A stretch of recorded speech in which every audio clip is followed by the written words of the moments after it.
Good afternoon, everybody.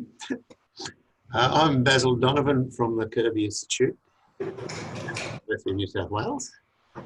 And today I just want to tell you the story of evaluating the National Human Papillomavirus Vaccination Program. It's a large, multifaceted evaluation. It got off late, long after the vaccination program itself got kicked off, which is never good. You should always set up evaluations before you actually implement something, but you know that it was a very hurried political decision back in 2006. But fortunately, we've been able to catch up, and it's important because Australia is by far the most highly vaccinated country in the world. So we're the ones who are telling the rest of the world what's going to happen once they get their own programs up and going. Now, evaluation is a pretty wishy-washy word. Your average local politician thinks his version of evaluation is to ask his mate in the pub whether he thought something was any good. And if the guy says yes, and you've got to remember, he usually hangs out with people that he gets on with, he'll go back to Parliament and say, oh, look, it evaluated well. And that's the sum total of it. But out in the real world, the more objective world, we try and do things more formally. Now, for those who aren't aware of it, there are over 200 different human papillomaviruses, and about 40 of them specialise in the genital area. We believe it's the most common STI in the world. Different types cause different diseases. Type 6, 16, 18, 33, and 52 cause cancers. In women, that's the cervix, vulva or vagina.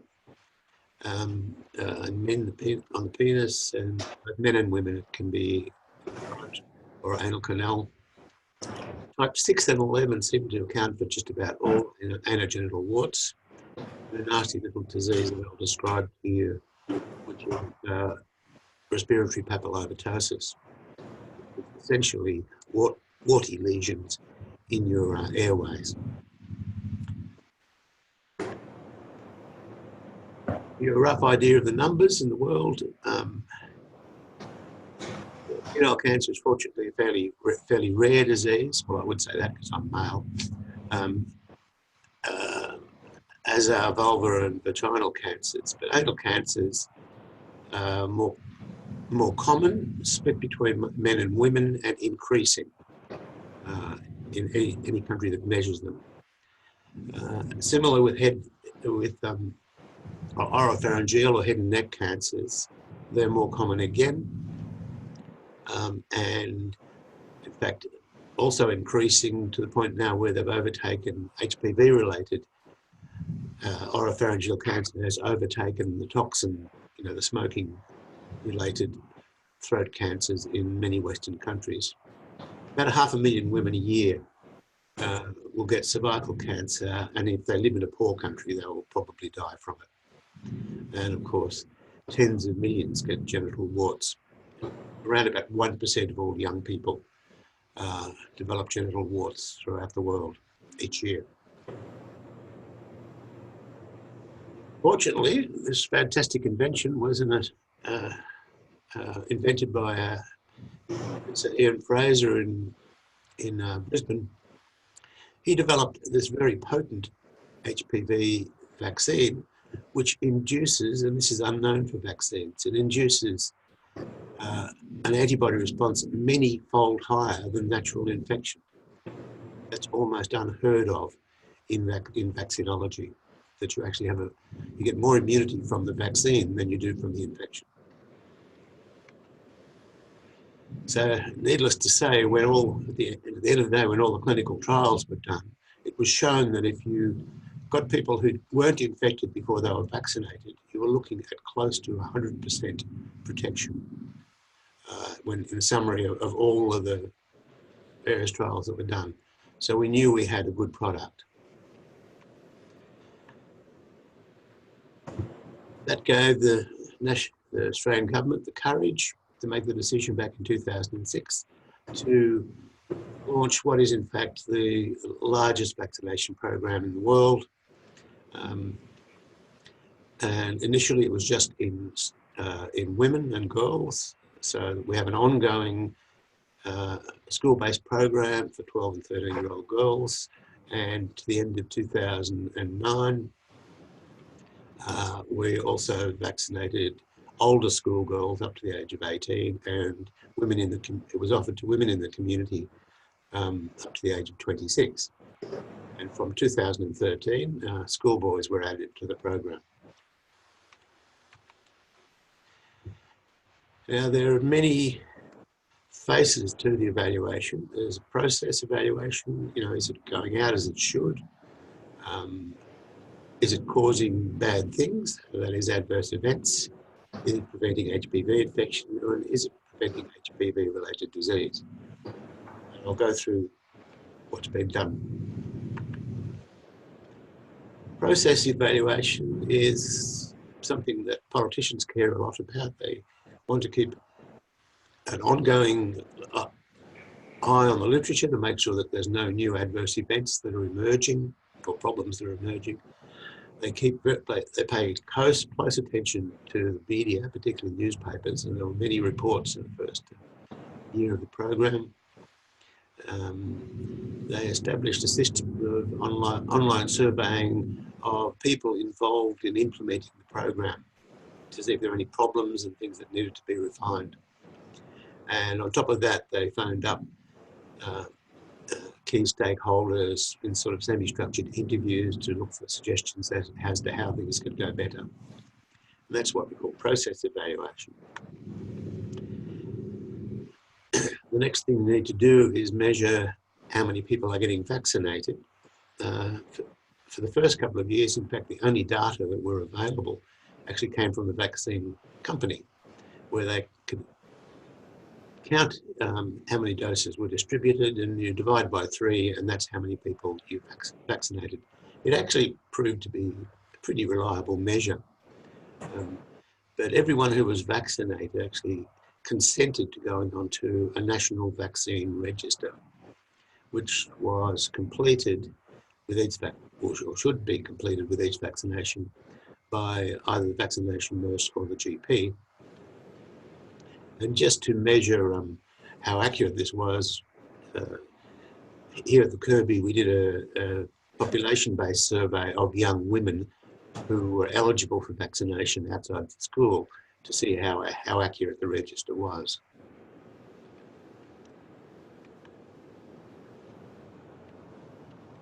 And according to the register, we've actually done pretty well. We're running now, and each year we're doing a little bit better. We're running at around about 80% 3-dose coverage for schoolgirls, and even higher for 1 or 2 doses. And since we started vaccinating boys, they've fairly rapidly caught up, but they're still a little bit behind. From our population-based survey, where we deliberately targeted women who would have been aged 18 to 26 in 2007, what we actually found was when we asked the women and then checked with their GP's records, that in fact their vaccination coverage was much better than the vaccine register actually suggested. We think that's probably because the GPs didn't really see much point in entering the 2nd and the 3rd dose, because it's a pretty tedious task. I'm getting Facebook pop-ups. You're not seeing them, are you? No way.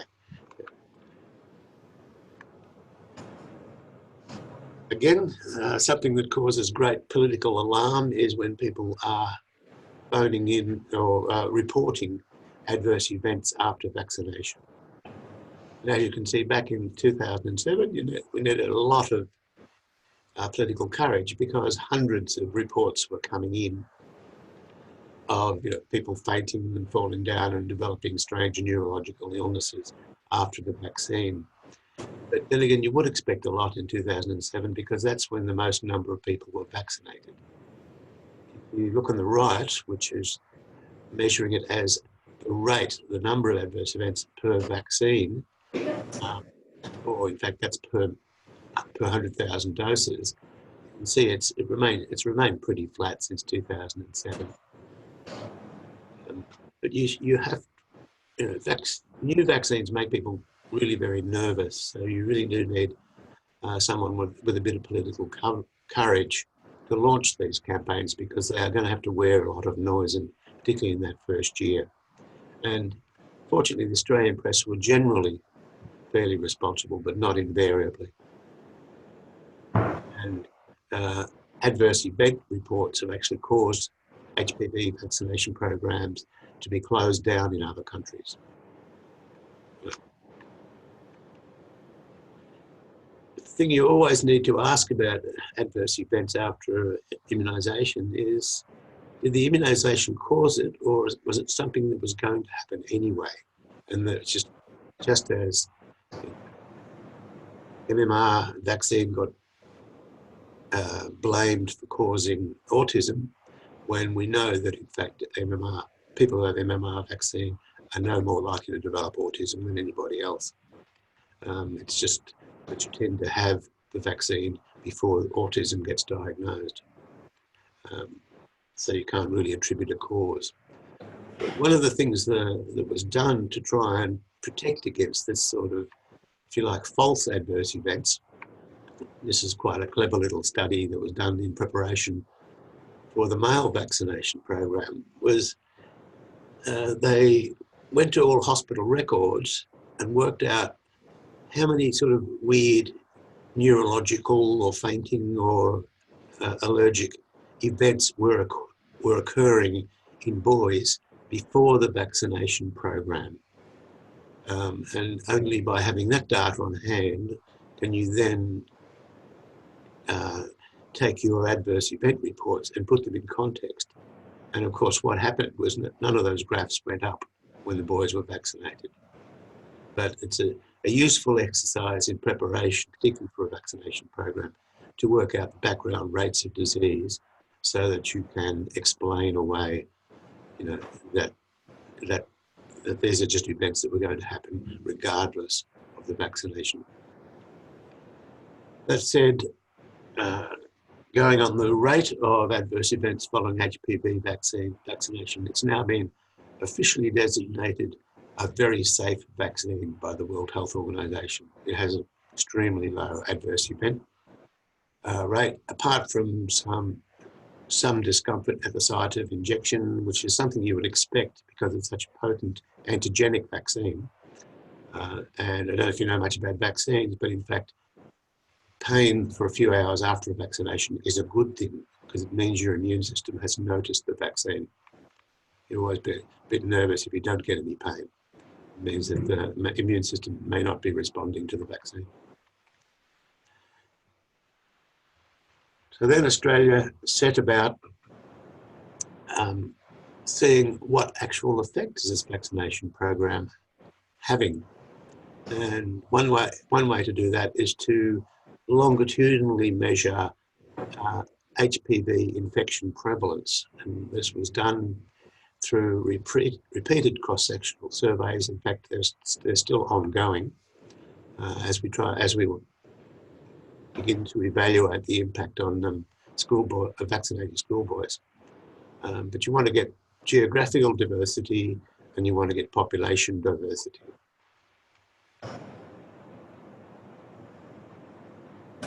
This is a lovely figure. In the little red square there, you've got 4 columns. The sort of vague beige column is the prevalence of the HPV types that are targeted by the vaccine. That's 6, 11, 16 and 18 before the vaccination program. And in red on the right there is the prevalence of those HPV types in fully vaccinated girls. Now, these are women going through family planning clinics in it was Melbourne, Sydney and Adelaide. And you can see that even the unvaccinated girls were getting some protection. And what's actually, that's the brown column. The prevalence did significantly drop. And what that actually tells you is that through what we call herd protection, the vaccinated girls were ultimately protecting the unvaccinated girls to some extent. And even partial vaccination, which is the grey column, seemed to be having quite a significant population effect. So these are extremely encouraging, and this was in fact the sort of world's first report demonstrating a direct protection, an indirect protection for unvaccinated girls.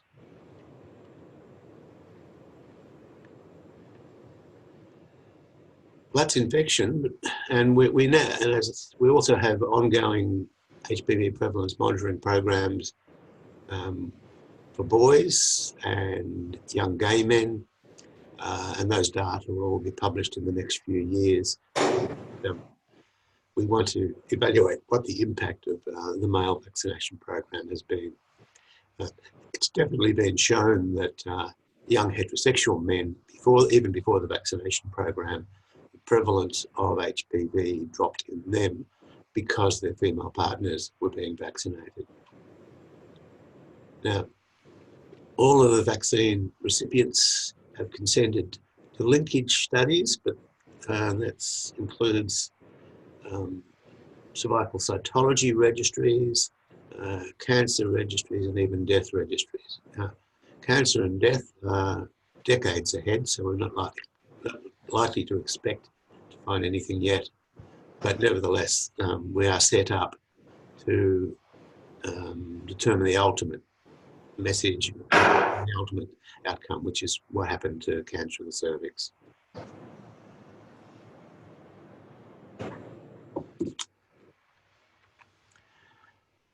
That said, this report came out really quickly. You'll notice this is published in 2011, just within 4 years of the beginning of the vaccination program. Julia Brotherton, who works at the Victorian Cytology Office, was able to report that high-grade cervical abnormalities, that is, the ones most likely to progress to cancer, were dropping precipitously in the youngest women, those under the age of 18. Whereas you'll notice in the older women over the age of 21 or age 26 to 30, there was no change because either they hadn't been vaccinated or they may well have been infected before they got vaccinated.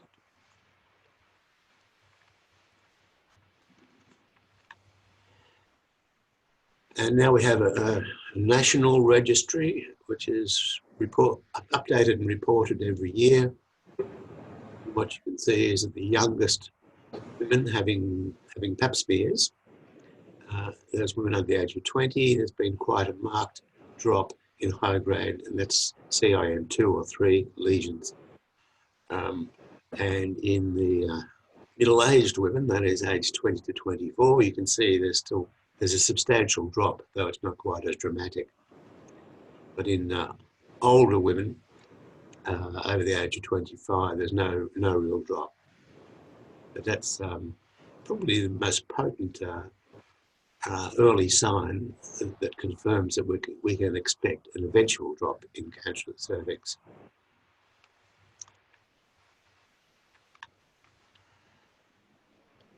Now, there are other non-cancer HPV-related diseases too, most notably genital warts and juvenile onset recurrent respiratory papillomatosis. Now, the advantage of these conditions in the case of genital warts is they typically appear pretty quickly, on average about 3 months after infection with type 6 or 11, whereas what we call JORP takes about 3 years to diagnosis. Probably the lesions are around for a couple of years before the child starts to get voice changes or starts to get hoarse and eventually gets diagnosed. But so one is really a rapid indicator, and the other one is more of an intermediate indicator. And the outcome in terms of genital warts has been dramatic. Notice here that even with just an 80% vaccination coverage, in the youngest women under the age of 21 who are attending sexual health clinics all around Australia, there's been a 96% drop in genital warts. And that has been sustained right out to this year. And in the slightly older women aged 21 to 30, it's an 85% drop. And the women over 30, there's been no drop. It's a pretty potent message. But what really blew us away when we did this study was look at the effect on their unvaccinated boyfriends. You can see the youngest males under the age of 21 have a 93% drop, and the middle-aged men, 21 to 30, it's a 67% drop. And the drop in older men wasn't quite significant.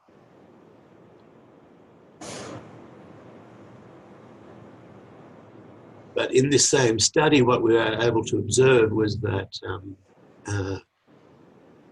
gay and bisexual men getting no protection from the female-only vaccination program. Interestingly, the Commonwealth government, people that I spoke to were quite surprised at this because they thought that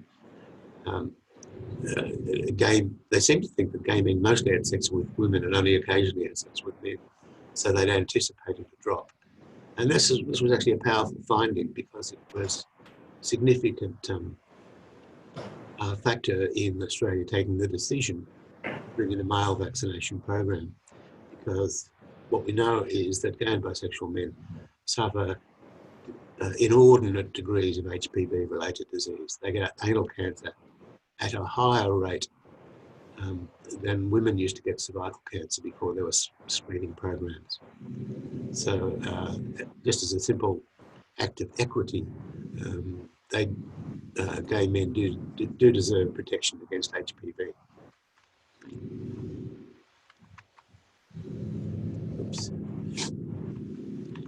And just given the spirit of the CRE, we published an analysis last year showing that the Aboriginal young women attending sexual health clinics were getting a similar benefit in terms of protection against genital warts as the non-Indigenous girls, which is a great outcome. It's one of the few times you'll ever see we see the gap closing in health status. That's why we love vaccines. Oops. Now, this other nasty disease, as I mentioned, JORP, can be shocking. Probably most kids with JORP around the world die from it. In rich countries like Australia, typically require, one recent study showed the average child with this required over 11 hospitalizations for endoscopy and ablation of the lesions, usually by laser. The cost of individual cases runs in the hundreds of thousands of dollars. I think it's due to infections transmitted from mother to child at birth.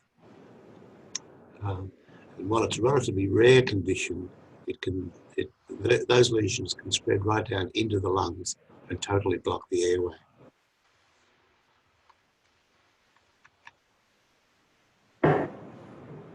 And this is magic.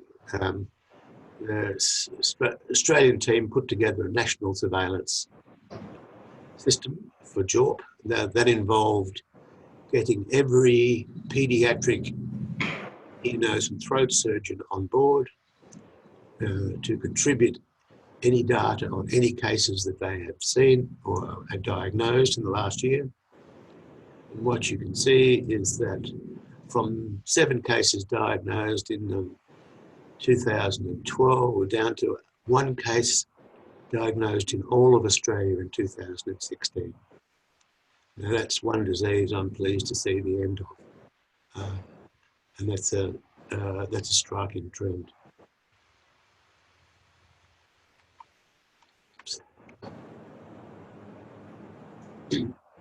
On top of that, we've been doing a little bit of modelling to see, you know, was it worth having the catch-up program, that is vaccinating beyond the age of 12 or 13. And this model was calibrated against the data that we've already collected. And what you'll notice is that if our catch-up program is benefiting Australian women and will benefit the Australian women for at least the next 60 years. So having the 12 to 13-year-old vaccination only program, which is represented in the red, would mean you get substantially more cases over the next 60 years than if you have a catch-up program. It's a pretty powerful argument.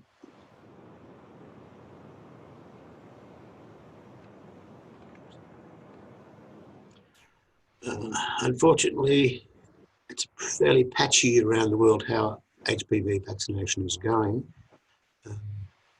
There's over 1 billion women have been vaccinated, or girls have been vaccinated. In pink, you can actually see the countries that started vaccinating and panicked on rumours of adverse events and cancelled and either stalled or cancelled their vaccination program.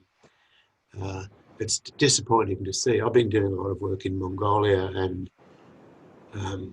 they started back in 2012, and the anti-vaccination people started circulating a rumour that the vaccine caused infertility. We've actually gone back into Mongolia and shown that it actually has the opposite effect. It increases your fertility, probably because you can have sex because you don't have warts. But you can see the Americas, Western Europe, Australia, and South Africa have national programs. Others are sort of demonstration projects where maybe a few thousand women are getting vaccinated just to make sure it works on women in that country, which is a sort of a dumb thing to do. But that's life. But until we get HPV controlled around the world, we're going to have to maintain our diligence in vaccinating Australian kids.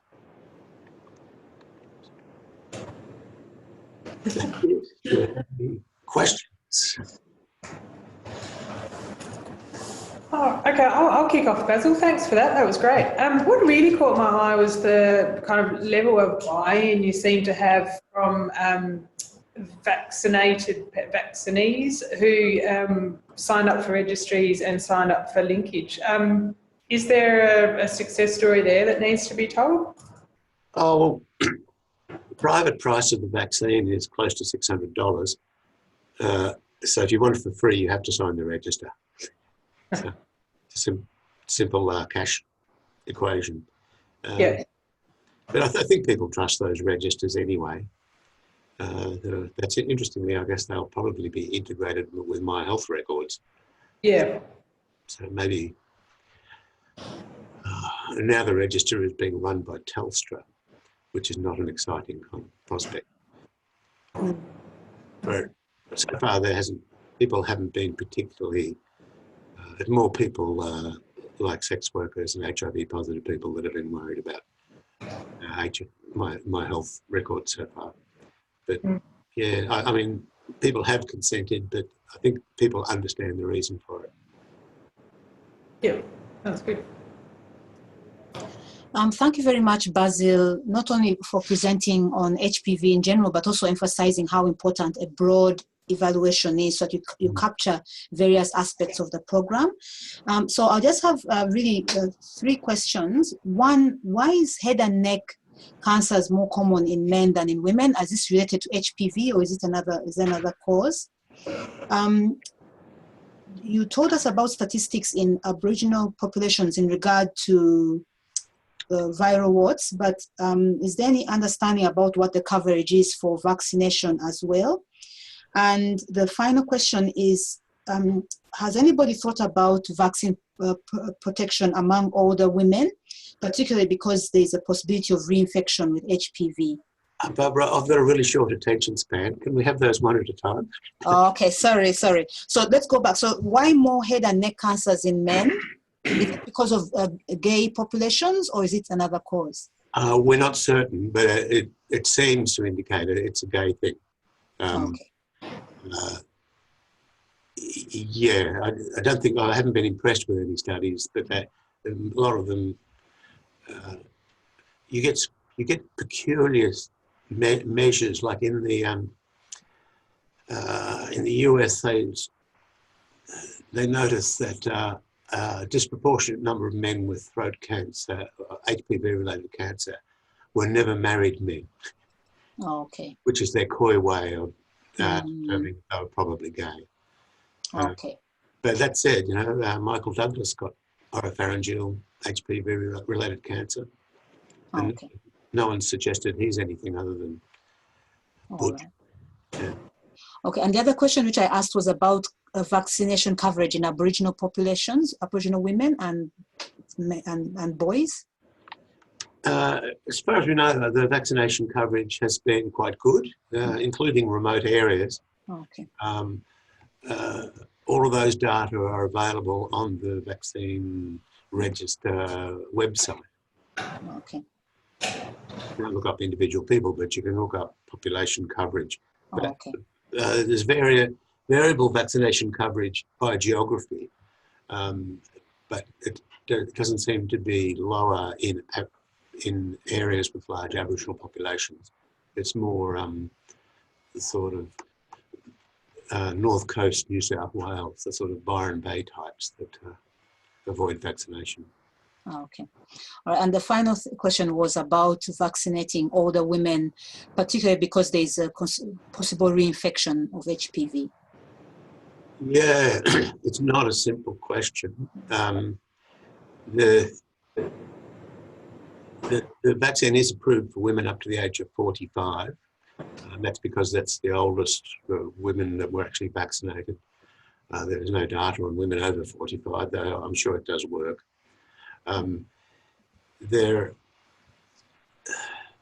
The problem with vaccinating is the best time to vaccinate someone is before they ever get infected. Yeah. And people acquire HPV infections very quickly. About 30% of young women have acquired a genital HPV infection by the end of their first sexual partnership. So you've got to get your best effect the earliest possible.